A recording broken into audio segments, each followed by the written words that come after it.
Je m'appelle Nathalie. J'ai le psoriasis depuis l'âge de 30 ans. Ça a commencé avec une petite plaque au niveau de la tête et aussi au niveau de la jambe. Bon, j'ai consulté un dermato, il m'a prescrit des crèmes avec la cortisone.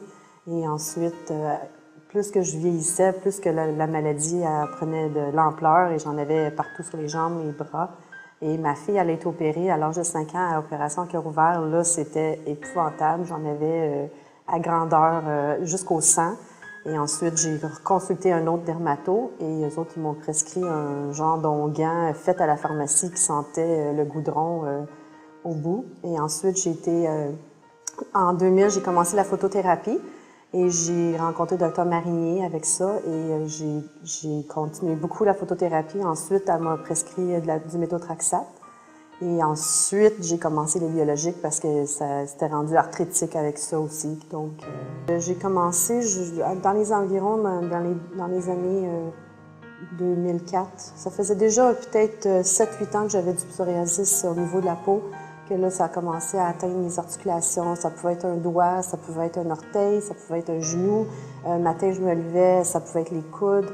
Et c'est surtout à cause de ça que j'ai commencé à être plus agressif avec mon traitement de psoriasis parce que là, c'était vraiment douloureux au point où même le docteur m'avait dit « si tu souffres trop, on va t'arrêter le travail et on va vraiment continuer dans les maladies, dans les biologiques ». C'est là que j'ai vraiment commencé les biologiques à cause de mon arthrite psoriasique. Au niveau de l'arthrite, j'avais beaucoup d'activités physiques que je ne pouvais plus faire, comme prendre des marches dans un parc. Je veux dire, je pouvais pas, tu sais, mettons une demi-heure, j'en avais assez, là, je pouvais pas partir 2-3 heures, faire des excursions ou aller loin à cause de mon psoriasis, mais au niveau des articulations. Mais c'est sûr que la peau, ça m'a pas vraiment arrêté à continuer à faire mes activités normaux. Sauf que c'est sûr que je me faisais regarder toujours de travers et ça, c'était un petit peu dérangeant. Ça dérangeait plus les gens autour de moi, comme mes enfants ou mon mari, plus que